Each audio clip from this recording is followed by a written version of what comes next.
So as I was preparing for tonight, I came across research on people's opinions of why there is such inequality when it comes to race in our country. And I want to show you this on the screen. So basically, researchers gave people different options as contributing factors to racism. They pointed out the disparities between white and black people when it comes to jobs, income, and housing.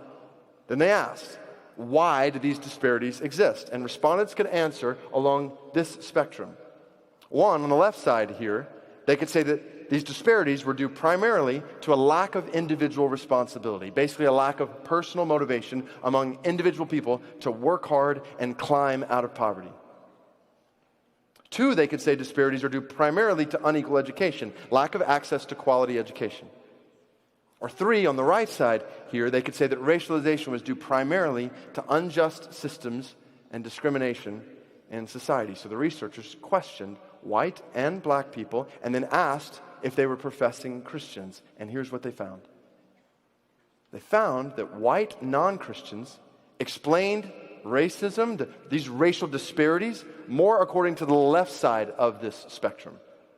So more white non-Christians were prone to answer that racial inequality is due to individual factors, some lack of education, less unjust systems, and structural discrimination. On the other hand, more black non-Christians were prone to answer that racial disparity is due to unjust, discriminating structures and systems, including education, so more on the right side of the scale. But here's what was so interesting. Among professing Christians, here's what the researchers found. White professing Christians were even farther on the left side of the scale, even more prone to explain racial disparity due to a lack of individual responsibility and personal motivation to work and get out of poverty. And black professing Christians were even farther on the right side of the scale, more prone to explain racial inequality due to discrimination in societal systems and structures. Now here's the point. I'm obviously not saying all white people believe this, all black people believe that. I'm not saying this is the perfect way to ask these questions. I didn't come up with the research. Here's what I took away from it, though. It was so eye-opening for me when I saw this, was to realize that basically the more Christian you are, so to speak, the more divided you are on the issue of racism. So the idea that if everybody was just a Christian, we wouldn't have a racism problem isn't true. The reality is our faith, which we want to bring us together across races, at this point is actually driving us further apart.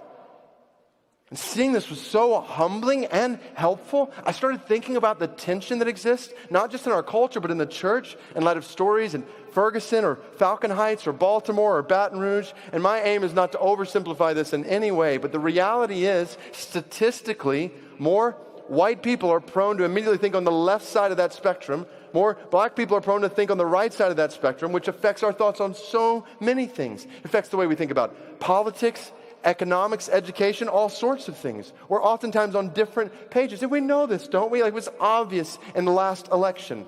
Let's just be honest. Somewhere around 81% of white professing Christians voted for Trump. Around 88% of black professing Christians voted for Clinton. And many black Christians couldn't fathom how so many of their white brothers and sisters in Christ would vote for Trump.